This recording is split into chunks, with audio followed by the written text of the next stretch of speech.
Testing 1, 2. Good.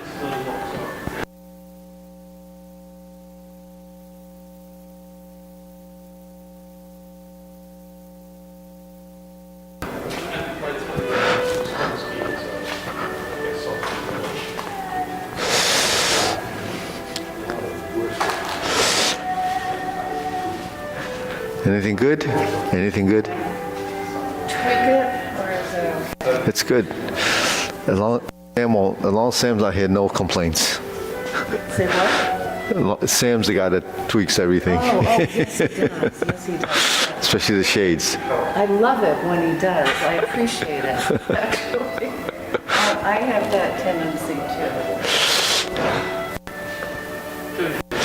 He also doesn't kill animals, or ants, spiders. Yeah. Yeah, It's his Buddhist.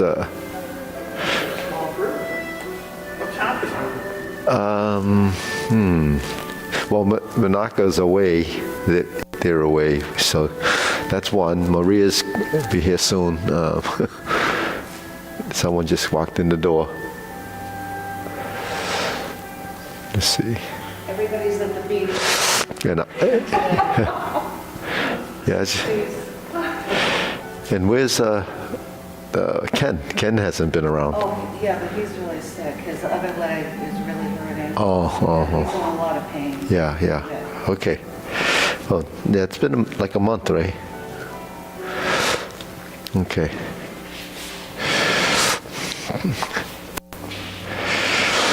Okay, feet shoulder width, hands up. Ready? 1, 2, 3. 1, 2, 3. 1, 2, 3. 1, 2, 3.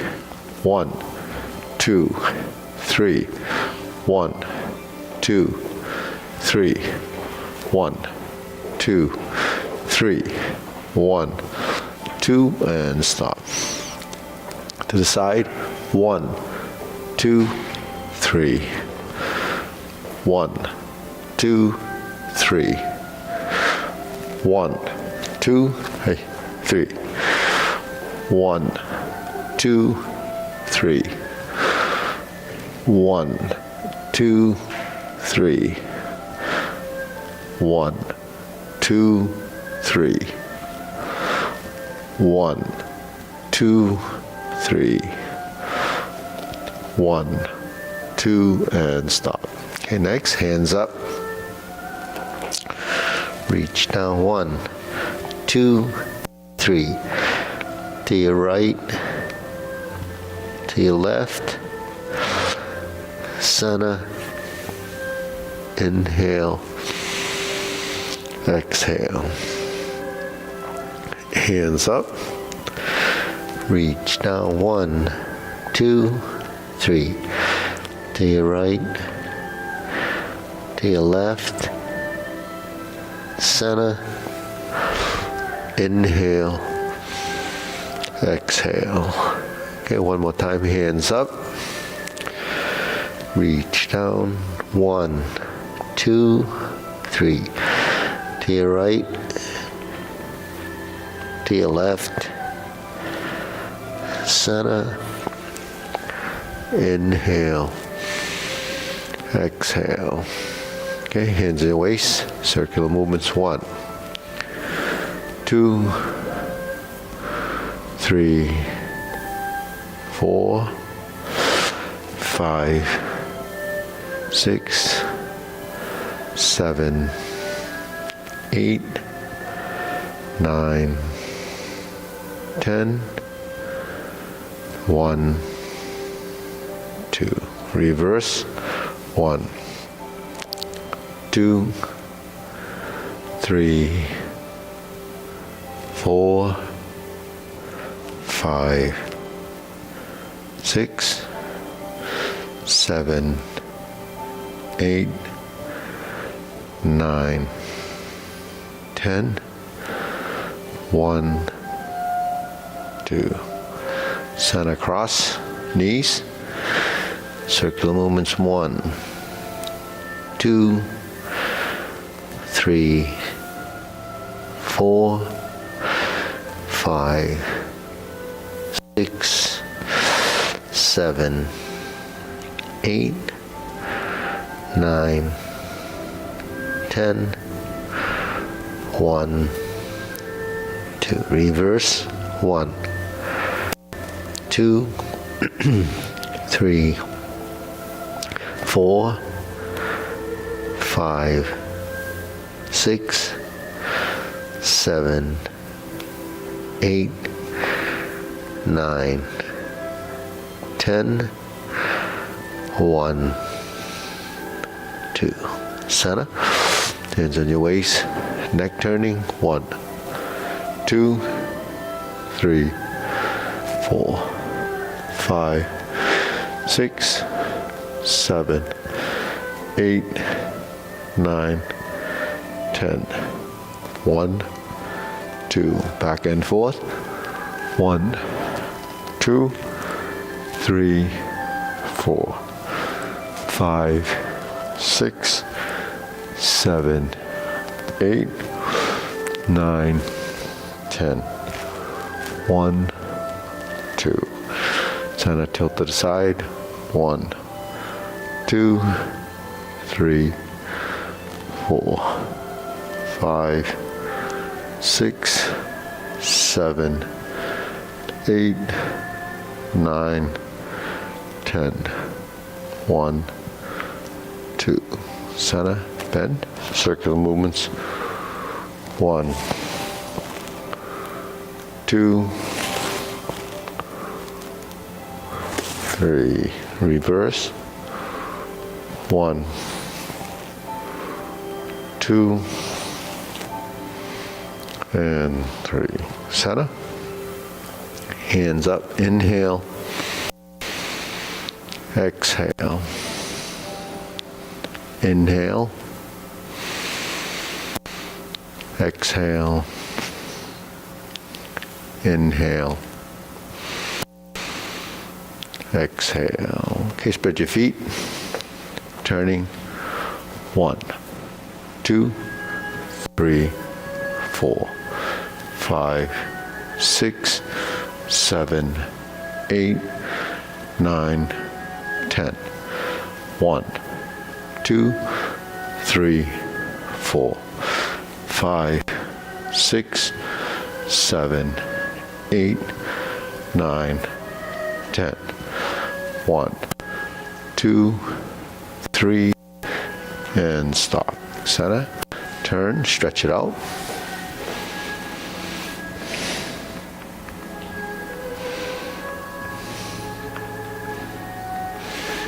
Switch.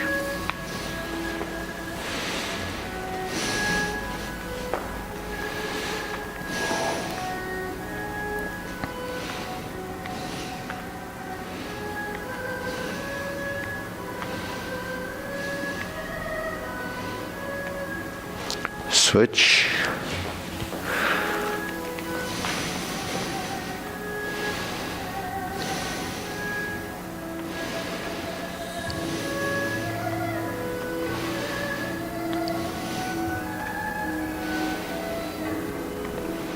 Switch.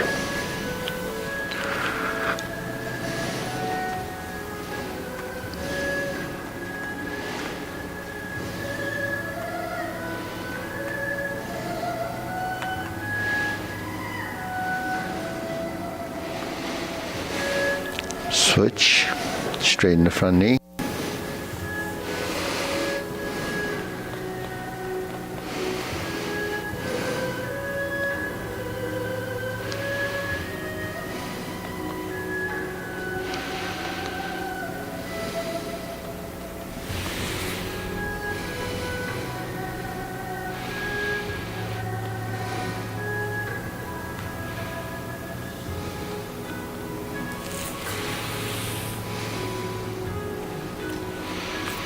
Switch.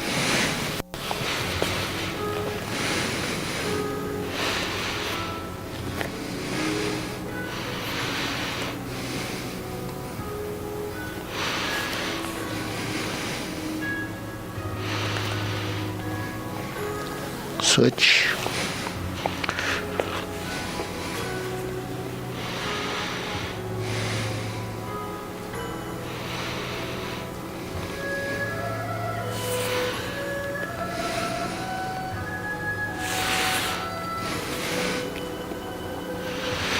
Switch.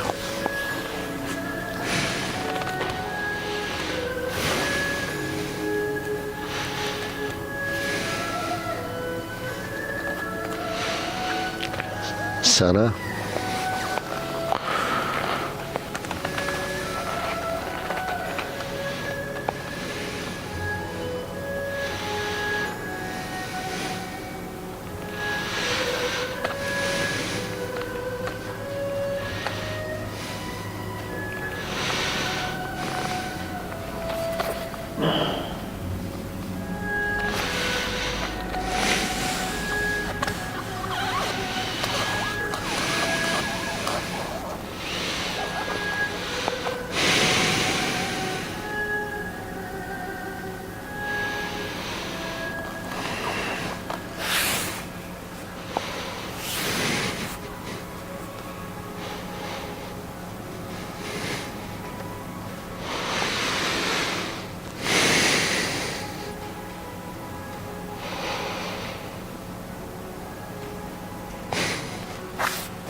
Okay, shake it out.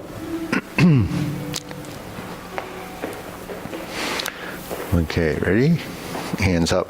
Deep breathing, inhale. Exhale. Inhale. Exhale. Inhale. Exhale. Okay. Wrists.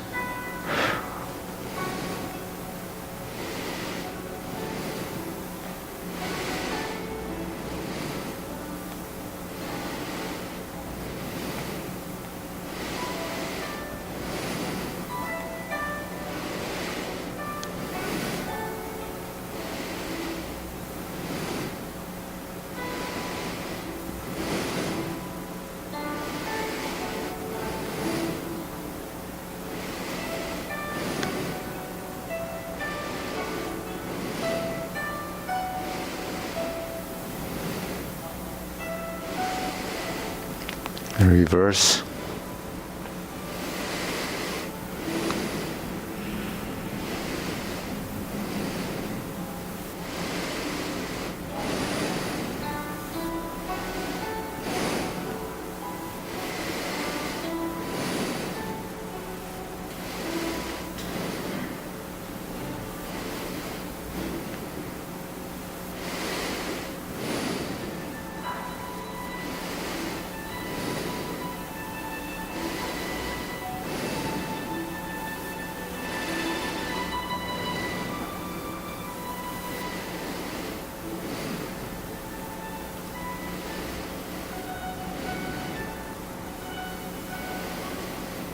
And center, palms down, bigger circle.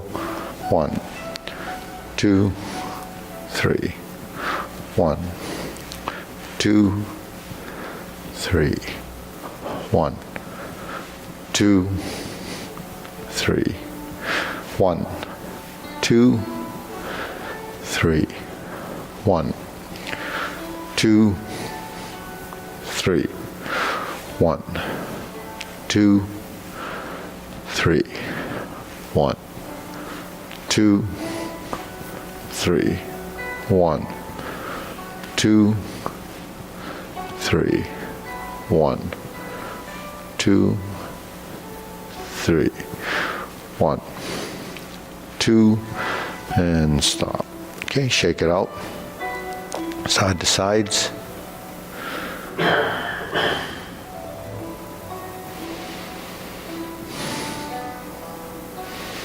Okay, center.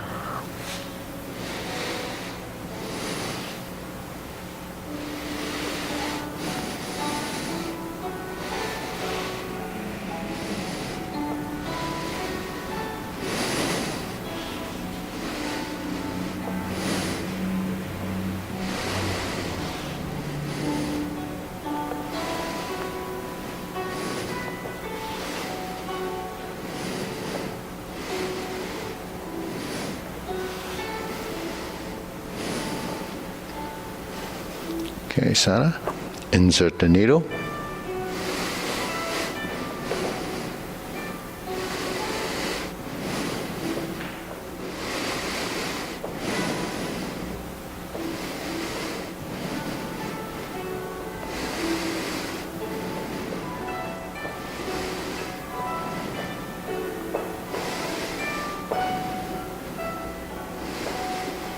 Switch.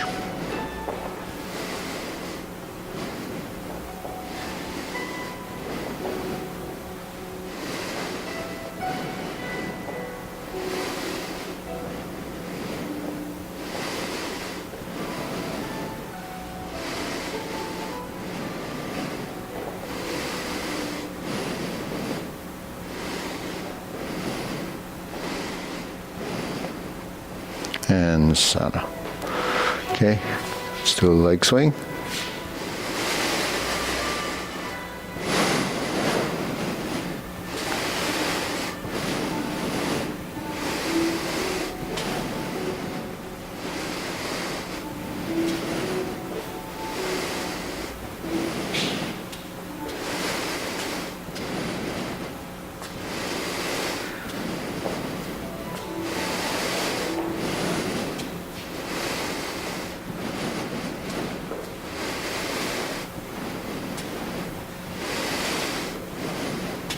Switch.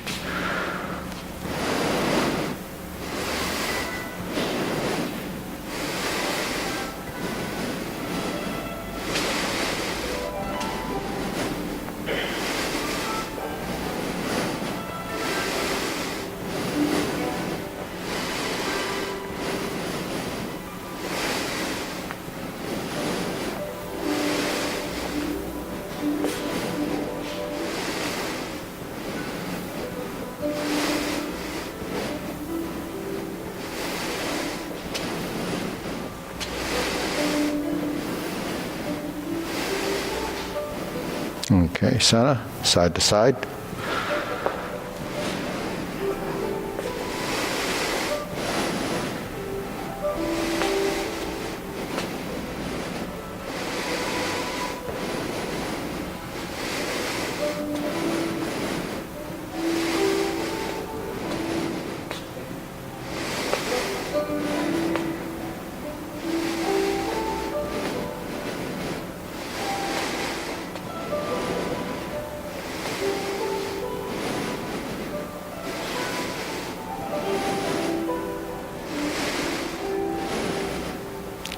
Switch.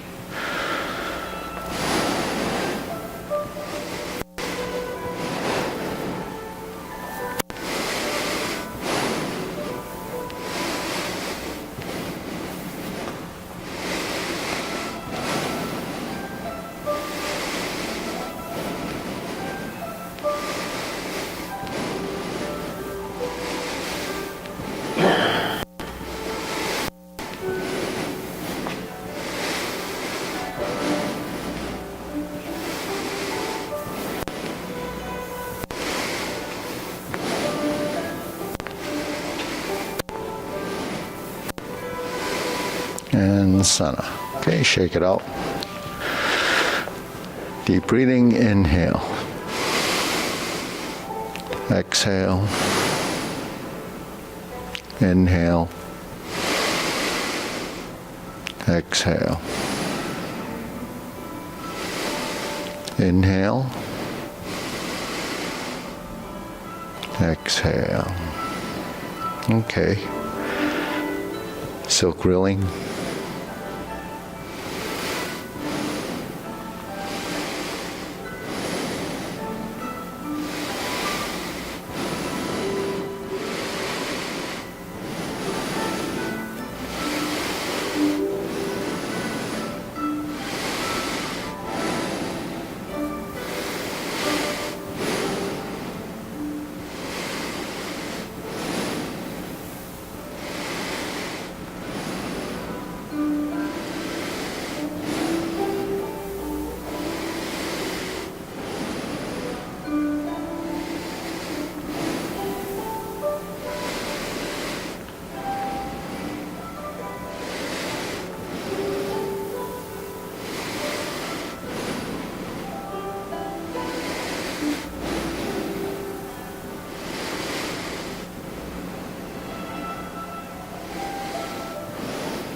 Switch.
Okay, center, open and close.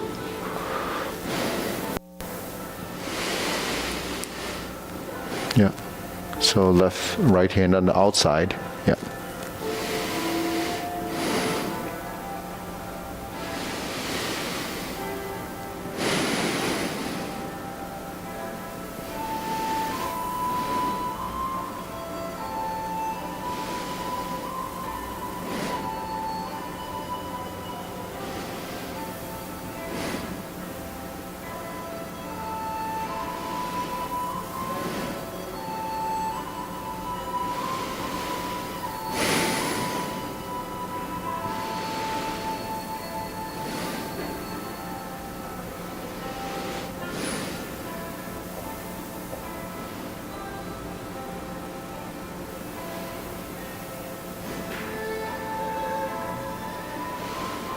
Switch.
Okay, Sana.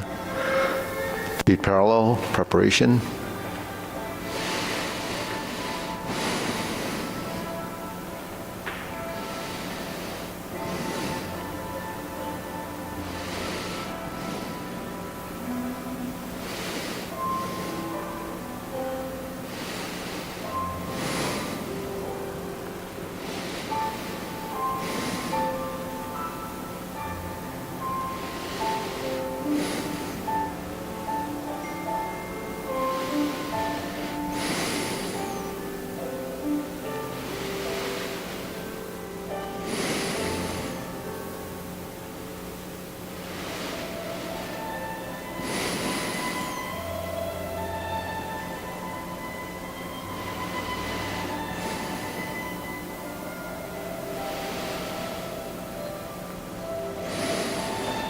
Okay, lower hoop.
Shoulder height.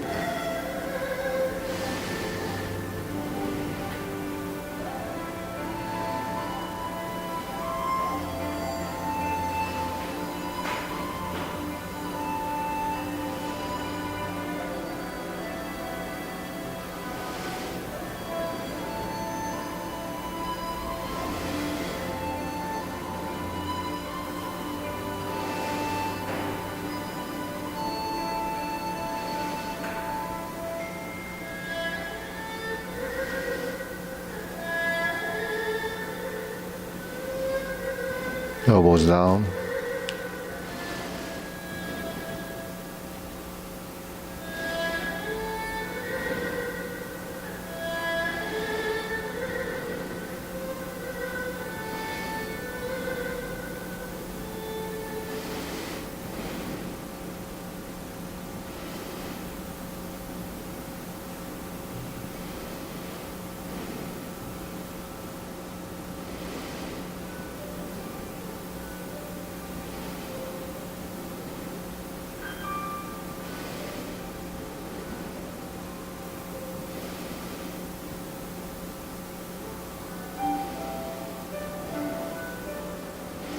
Lower, palms down.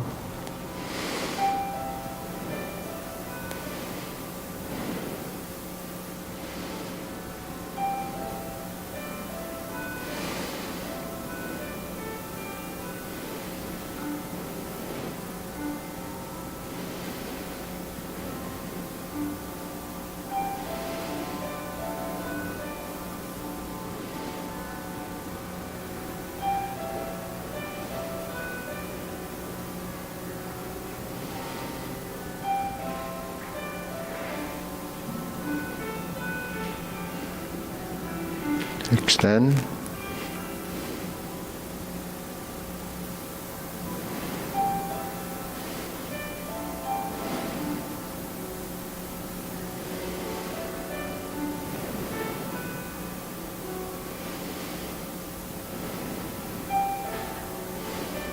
Okay, deep breathing, inhale.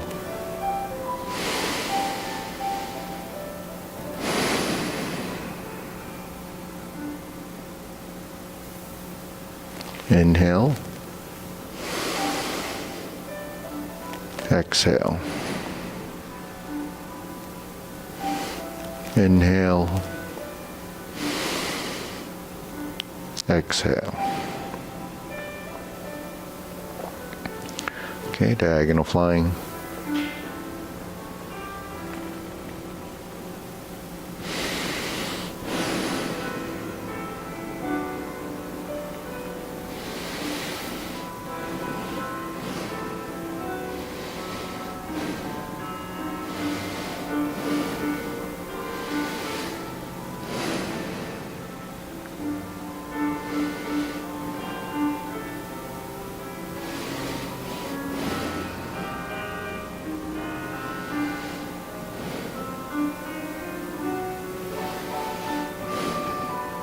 switch.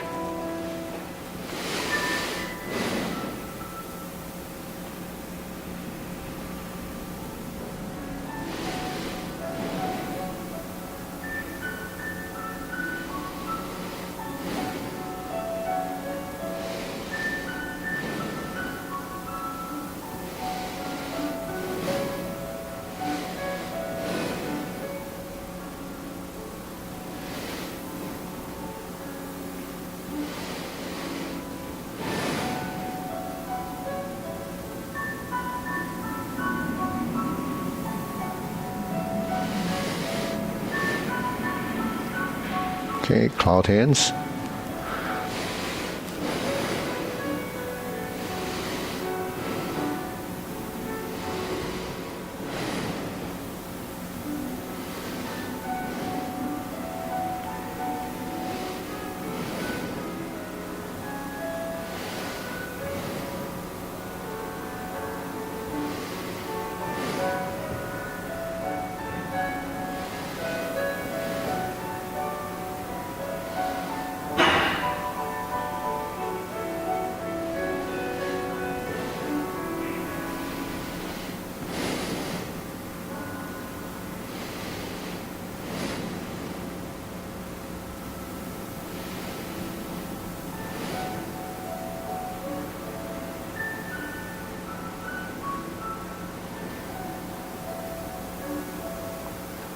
Okay, palms down, carry tiger to the mountain.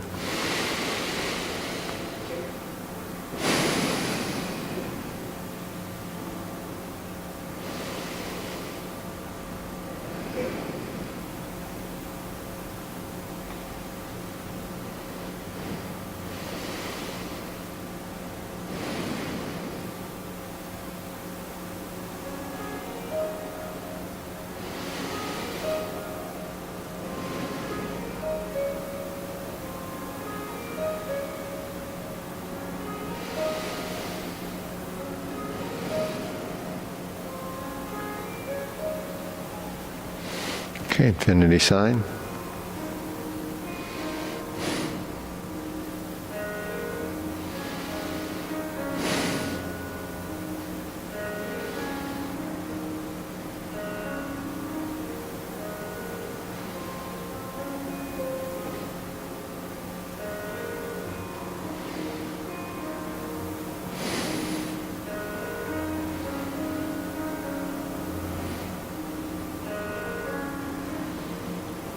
Okay, form the fist.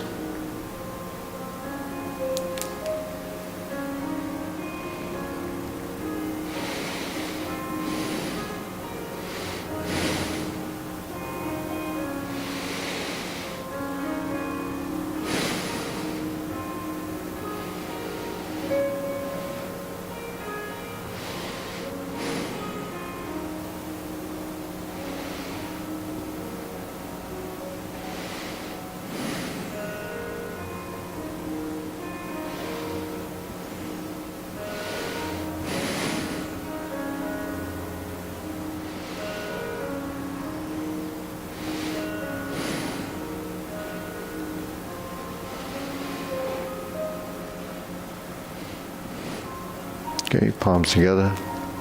Strum the lute.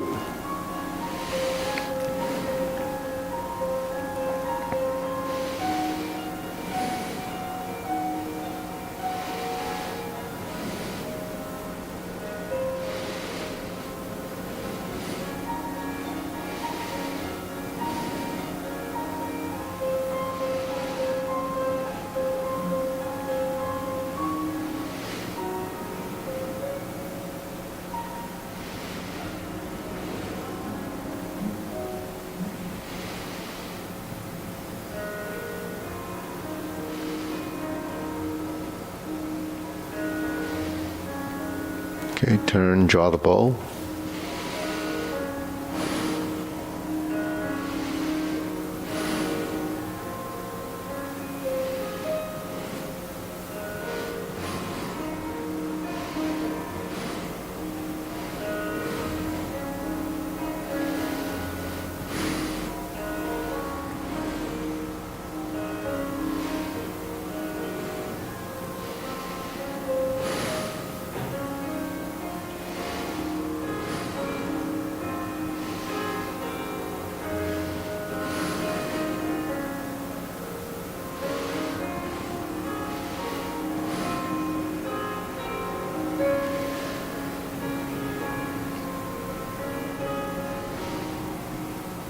Okay, fan to the back, spread the feet.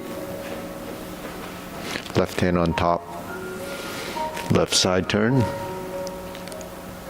Opposite side, right hand on top.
Okay, raise the hand.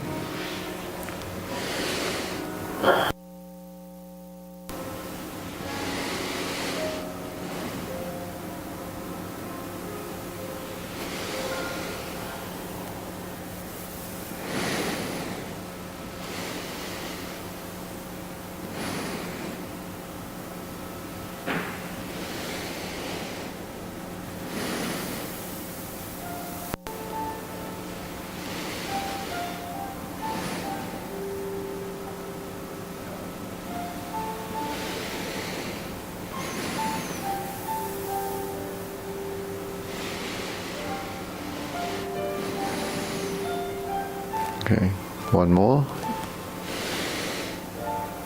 And down. Deep breathing, inhale.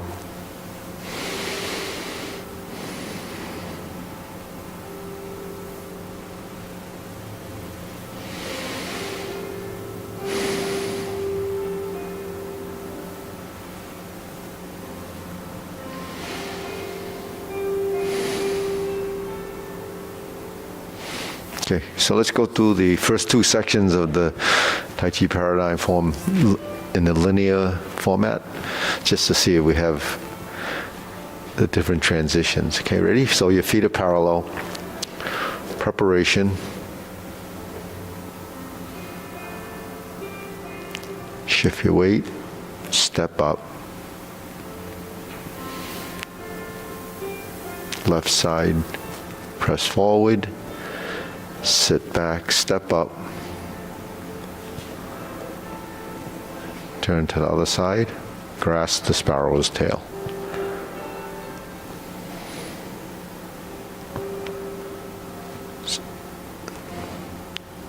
Hook your wrists. Face the corner. Spread the feet. Toe heel. Pivot on the heel. Draw across, turn to the left corner, turn, turn. Relax the shoulders, adjust the back foot or the left foot or right foot, diagonal flying, step up, press forward. Lower the hand, parallel stand, pass through center. Raise the hand to about the forehead, just about here. Bend from the waist, stork flaps wings. And the wrists sort of line up with the shoulders, and the fingertips just about where the forehead is. And you relax. Okay. So let's try that again. Ready? Sink your elbows, relax the shoulders. Shift your weight. Left side, press and push. Toe out, step up. Flip the elbows. Grasp the sparrow's tail.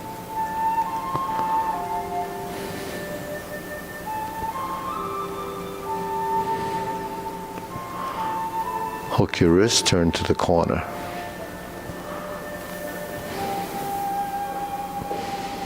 Single whip. Hold the ball. Shift. Diagonal flying. Shift. Step up. Press forward. Press down. Shift through center.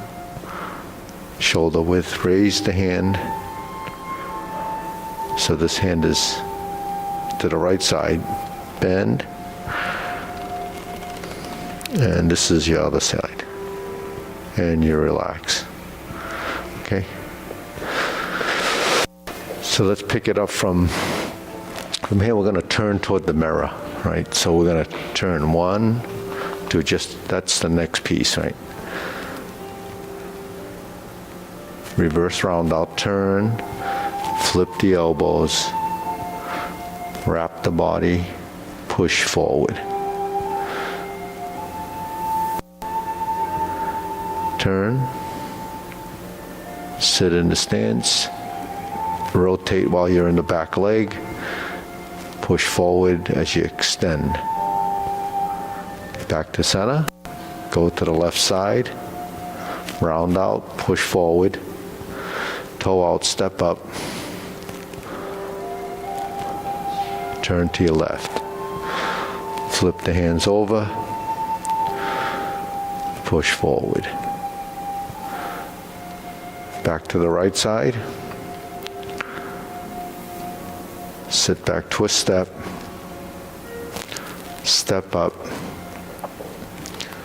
wrap around, straighten the back foot, sit back,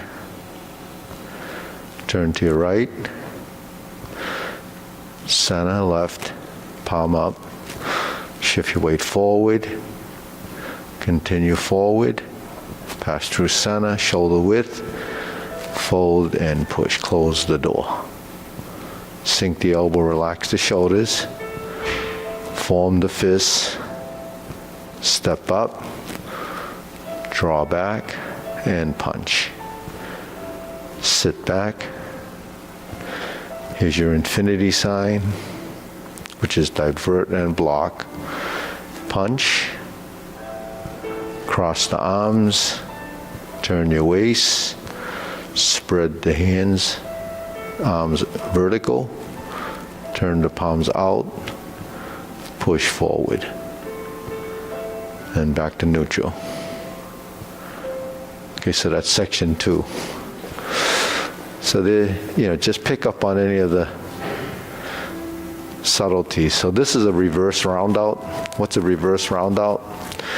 This is typical, same side, forward leg, forward hand. Reverse the round is opposite side. Okay, so when you reverse round, you turn toward the direction of the elbow and you sink the elbows.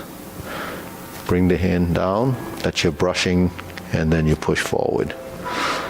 Sit back, second time happens 2 times on the right, flip, and separate. Sit back again, go to your left, now this is the same side. Step through, turn to your left, flip the hands, and push. Then you go back to the right side, set up. When you step through, you're on the opposite side, right? Opposite round out. Spin while you're in the back leg. Push. So you drive the movement from the legs.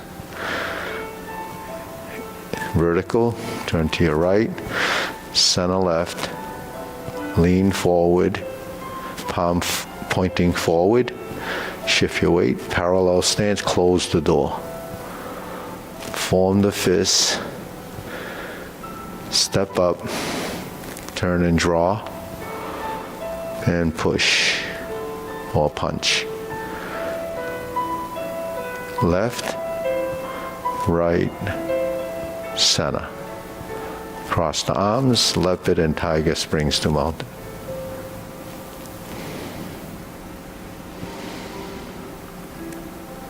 okay? So a lot of the movements are driven from your legs, so that when you turn to this side and you flip, when you sink in the stance, the body starts to connect, right? So it's merging some of the setup. So this would be the block form. This was the beginning of integration of arms and legs.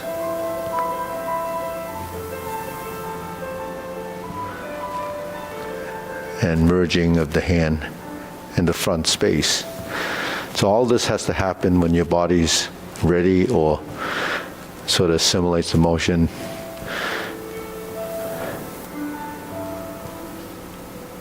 So when you turn to here and you start to descend, you see the elbow starts to rotate. Okay, so when it rotates, don't tilt, keep the vertical spine, and this hand's going to traverse across the body and come forward. So while we learn the movements, there's the horizontal, there's the vertical, but they have to merge into that passing through the center, right? So if the hand's here and you turn, there's just sort of right side motion, and then you're in the slant on the way down till it gets to here. So essentially it creates a shape. It's sort of half of the figure eight or the S shape, right? So when the hand goes down, spatially the timing between this point, this point, this point, this slant, and over here becomes the phasing of the motion as you begin to create the accuracy and the timing and the consistency of that motion. So that's your left hand, right? So while this hand is going like this hand is going like this. While this hand is going like this body is turning like this. When the hand starts to project forward, then it all ends up in this frontal position as we straighten the knee, the back leg. So that's all timing, and your body has to be somewhat astute enough to be able to pick up on the subtleties and the timing. But that's a function of just practice, experience. That's all that is. Because we can't always track everything at once, because when we're learning something, that's where your consciousness is. You're thinking of this, so you forget about this.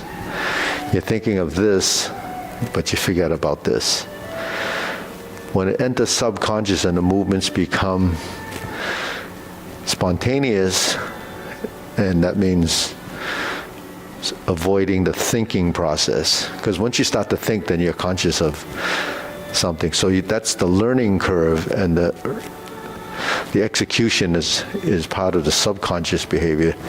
After it gets into long-term memory and it goes through this process, and the body becomes wired, right? It's wired, but then it's not triggering. So you have these trigger points that cycle through the movement.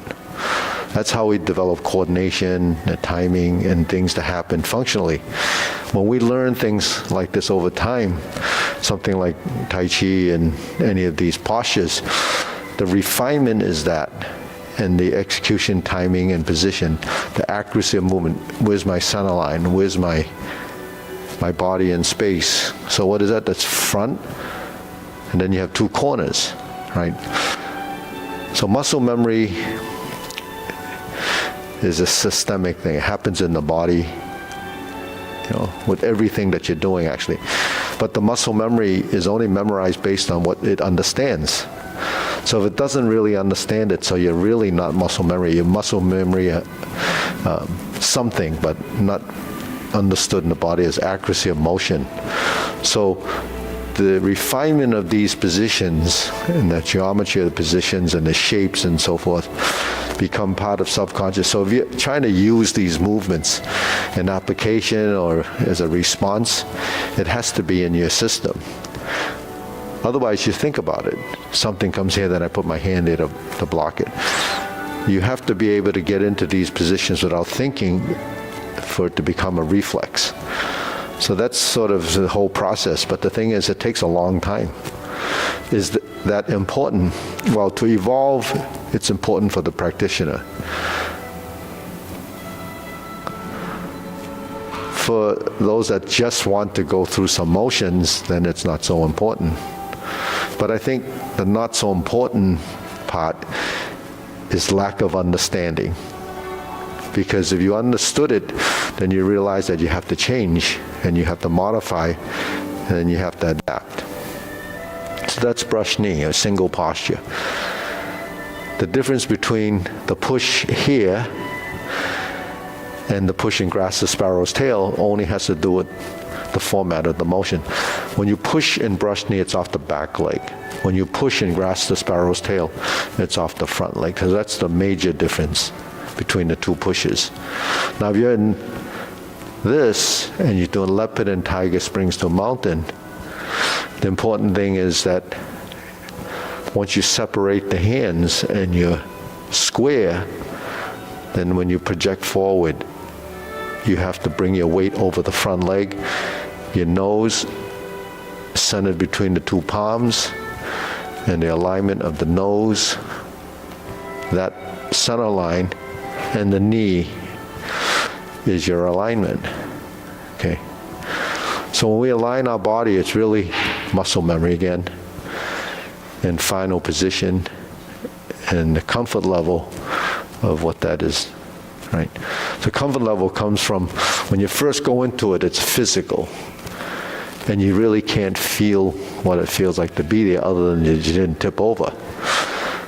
As your experience and your insight about the posture comes to play, and you relax, then it goes to a level of settling in your stance, relaxing the elbow, and seating all the different parts of your body. Seating means that it finalizes the wrists, the knees, the ankles, everything settles and finalizes in the position for balance and, balance and motion. So that's another stage of development. But it all ties into hand, eye, body, waist, and stance. The hands and eyes work together as a hand-eye relationship. The body is the position, the posture, the form. The waist is the integration of upper and lower. And the legs is your base, your center of mass driven by the legs. And the relationship of give and take. Support, non-support, shift, support, non-support. So they kind of alternate between this and this, right? So that's weight shifting. So it happens in different, methods and directions. So this is forward and back. So that's Tai Chi concept is forward, back, right and left and center. So this is forward, this is back. This is right and this is left. Center is central equilibrium balance. But in the balance of the vertical line is the rise and fall, up and down. So you have those dimensions. So if you look at those dimensions, it's three-dimensional. So movements is volume, three-dimensional movement has to be within the space.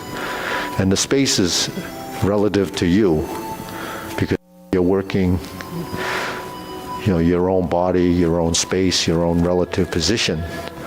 So forward and back is that, right? Right and left is this, so that's some hands and legs. Well, if I'm in this position, then right and left would be this, right? Because now you're shifting side, that's weight, right? When you go forward and back, like in close the door, you have left and right leg shift, forward and back arms and legs. So that's what integration is. So eventually it doesn't become just your hands or your legs doing this and this because they're isolated. So balance and motion has to do with that relationship that the hands and legs have to work together, building the balance in motion, meaning that one side is active, the other side is inactive, and that relationship constantly is changing.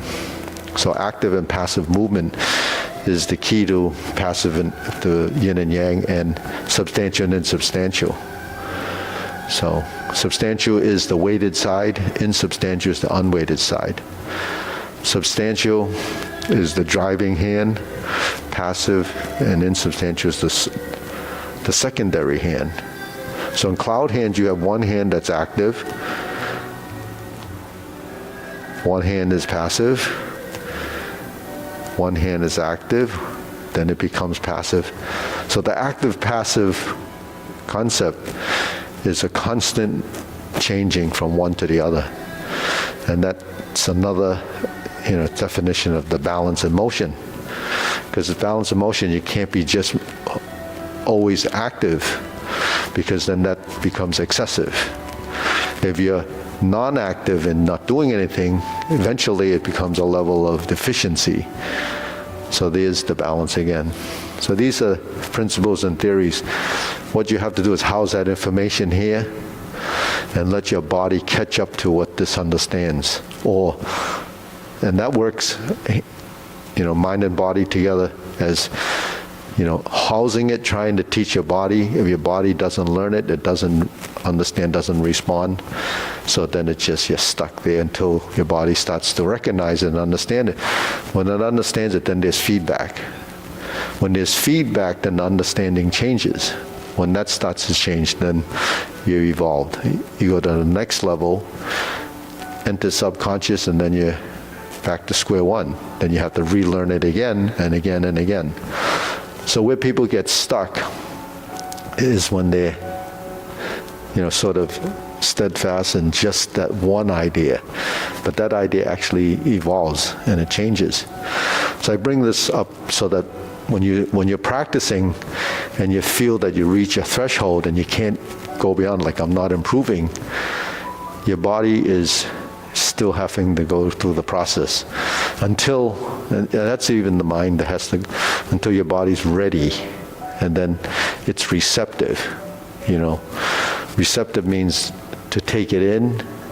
So if it's food for thought, it has to be digested, and then it turns over to the next stage of learning. And we evolve like this through life. 5 years is different from 10 years. 10 years is different from 15. In fact, every day will change if you're practicing this consistently.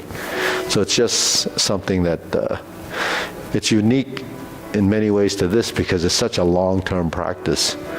And, it's not just a physical thing. So anyways, that's class for today.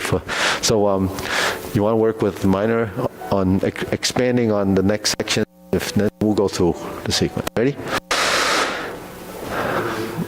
Short form. We'll see if we can put those first two pieces together and continue.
Okay, deep breathing. Inhale. Exhale.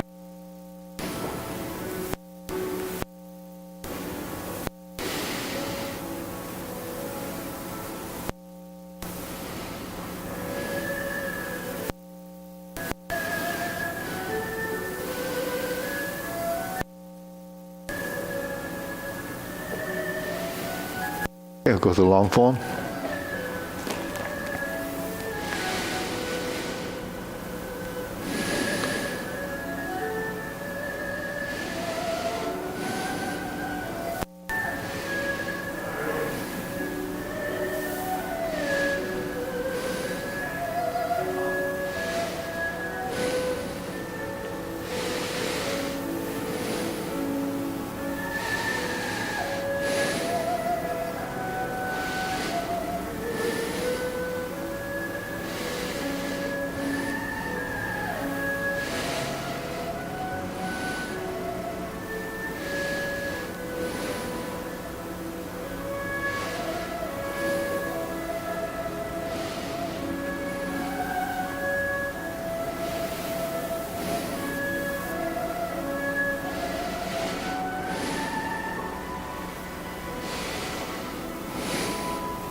Grasp the sparrow's tail. One.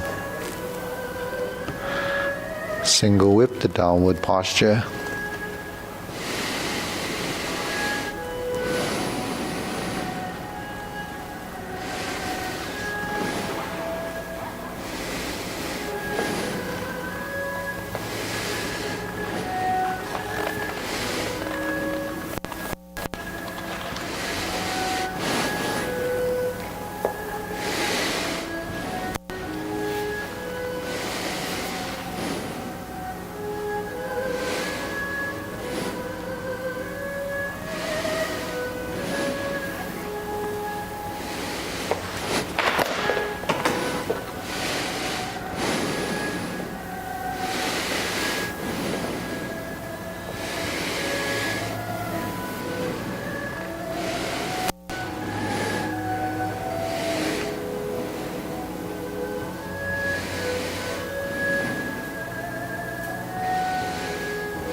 So we get about 3 minutes, so how's everybody feel? We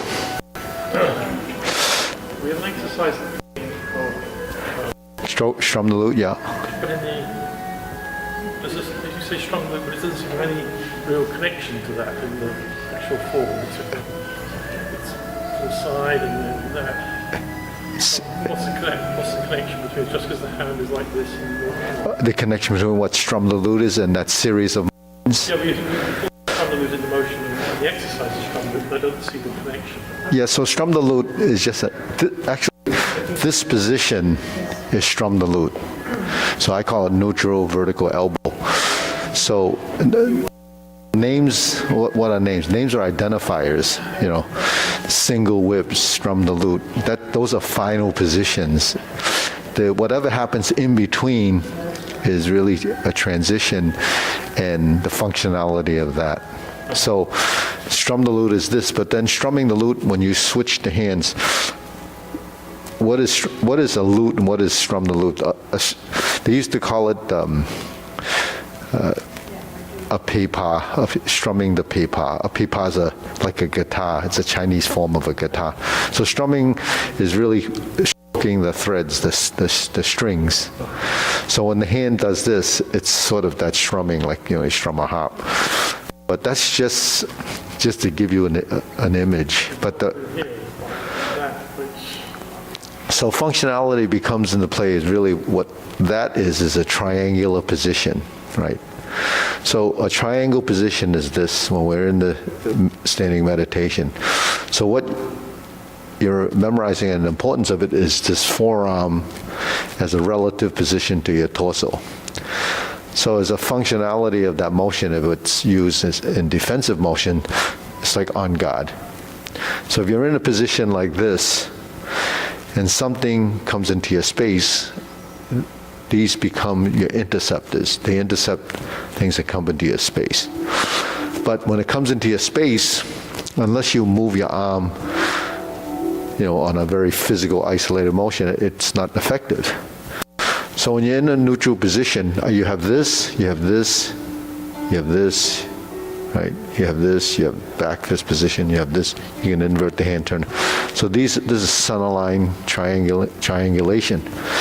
But if I'm in this position, for me to make it effective and have volume, then I have to turn. So I can turn to my right or turn to my left and turn to my right. So what becomes part of your integration of that forearm has to do with surfaces of your forearm. So your forearm has 4 surfaces. It has this surface, this surface, this surface, and this surface. So if I go this way, then the surface that would go this way. If I go this way, like sink the elbow, relax the shoulder, or drop down, then it's downward. If I go like this, then it's using this surface or this surface, right? So it becomes a transition. So Sham the Lut takes you into transition that becomes the use of those four sides of your arm, the direction of your movement, and also the consciousness of what aspect of the movement you're using. So if you're using this, then your conscious intent would be this. But when your conscious intent goes to this level where you want to apply that, then you have to create the structural integrity for that position. And that has to do with how you manipulate your skeletal structure, how you sink your elbow, how you turn your body. So strength, functionality, and the application of it isn't understood by the body, because when you tell your body to do this, it doesn't know why it's doing it. This doesn't connect to anything until you either connect with a partner or you connect virtually as a visualization and an experience of feeling. Then you begin to develop sensitivity of movement. So you can develop it virtually without doing any touching, but then it becomes a really higher level of sensitivity and feeling, because now you can detect based on that feeling, but you haven't experienced it yet. So that, when you study something like this, if you're interested, then it just kind of constantly evolves. So how does it evolve? In my case, I'm a teacher, so I teach this, and it happens through experience. I don't go home and think about this. It's just from my experience. But what happens with experience is that you get very insightful. But what you really develop from doing this long term is how you think, problem solve, and how you make your discoveries. And that happens in anything that you do in life. So the learning curve with this is so steep that you have to go through this process. But it doesn't have to be this. It could be anything that you do. It could be your field of expertise. If eventually that's how you think. But the thing is, that doesn't translate into your body. When you translate it into the body, now your body gets the insightfulness, the body intelligence that the average person would never even dream of. So it's the not knowing that most of us go through life with. So, but that's in everything that we do too. We're always confronted with things that sort of hindsight is 20/20. When something, disasters, everything that's happening today, everyone says, well, we don't know. You don't know because we've never experienced it. And you can't solve it without experience it, because once you experience it, then something happens. And then you try to solve the problem, and whatever it is, even in Ohio with this big spill, they say, well, we can do this, and they do it, and then they say, well, maybe we shouldn't have done that, right? Or well, maybe because you don't know what the after effect is, So everything that we experiment with ends up sometimes a disaster. With this, you can experiment. There's not going to be any harm. It's just a journey. Whereas the other things that happen can be disastrous. All right, ready? Whoop.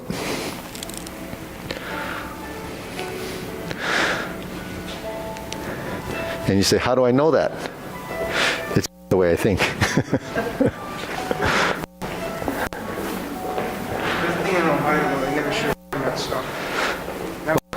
Cancer rates went really high in the whole area.